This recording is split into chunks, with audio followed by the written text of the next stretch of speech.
ഇതൊക്കെ സുഖാനല്ലേ? എന്താ സുഖമാണ്. ചെറുപ്പത്തിൽ കുറേ കുസൃതികളും തമാശകൾ പറഞ്ഞ് ജീവിച്ചാണ് നമ്മൾ. സഹോദരന്മാരെന്നതിൽ കവിഞ്ഞ് സുഹൃത്തുക്കളായിരുന്നു നമ്മുടെ ചെറുപ്രായത്തിലെ ജീവിതം. നാട്ടിലുള്ള പഠനം അവസാനിപ്പിച്ചുകൊണ്ട് ഈജിപ്തിൽ അൽ അസ്ഹർ യൂണിവേഴ്സിറ്റിയിൽ പഠിക്കാൻ വേണ്ടി പോയ സന്ദർഭത്തിൽ അവിടെ എത്തിയ ഉടനെ തന്നെ എനിക്ക് നിങ്ങൾ നേരിട്ടൊരു കത്തയച്ചു.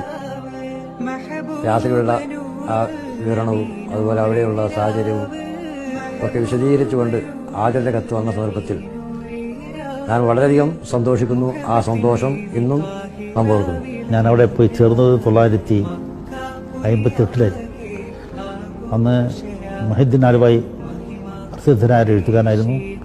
അദ്ദേഹം അസ്ഹറിൽ നിന്ന് വന്നതിന് ശേഷം കേരോ ഇവിടെ ഇന്ത്യയിൽ ഓൾ ഇന്ത്യ റേഡിയോയിൽ ന്യൂസ് ഉണ്ടായിരുന്നു. അപ്പോൾ അദ്ദേഹവുമായി എഴുത്തുകുത്ത് നടത്തിക്കൊണ്ട് കേരളത്തിലേക്ക് പോകുന്നതിനെ പറ്റി ഞാൻ അന്വേഷിക്കാറുണ്ട്.